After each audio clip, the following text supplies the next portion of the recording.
Fontevraud, la cité idéale telle que l'avait rêvé Robert d'Arbrissel, a traversé 1000 ans d'histoire. Tour à tour monastère, prison et aujourd'hui haut lieu touristique, l'abbaye s'est transformée de façon régulière. Un patrimoine qui vit avec son temps et son environnement. Par petites touches, on s'efforce ici de préserver la biodiversité.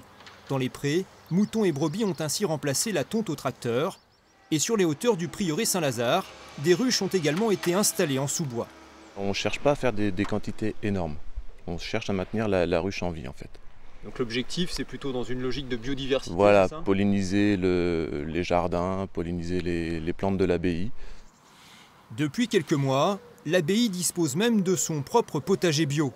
Une trentaine de légumes y sont cultivés sans aucun intrant.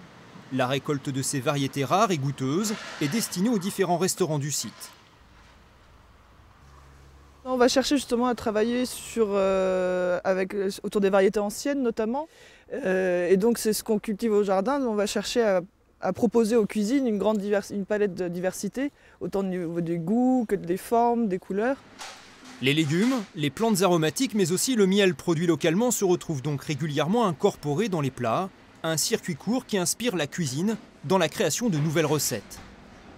On sait d'où viennent les produits, c'est des produits de qualité, sans traitement, sans rien de plus que de l'eau.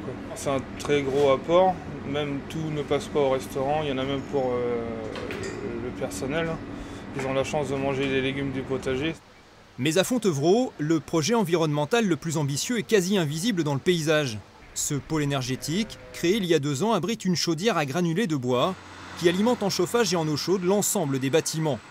En parallèle, toutes les huisseries ont été changées de façon à réduire considérablement la facture énergétique du monument.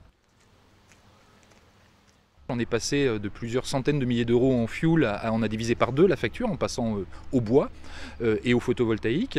Et puis c'est un souci de responsabilité sociale et environnementale. Aujourd'hui, la question du climat, la question de la protection de nos ressources, de la protection de la planète est un grand défi. Et comme Fontevraud est ouvert sur le monde et sur le monde contemporain, il nous semblait nécessaire de nous préoccuper aussi depuis des années de cette question du développement durable.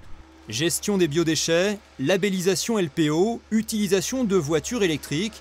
Le site est engagé dans une réflexion permanente. Le prochain chantier est d'ailleurs programmé. Un éclairage LED plus économe permettra dès l'an prochain d'offrir un regard nouveau sur la majestueuse cité.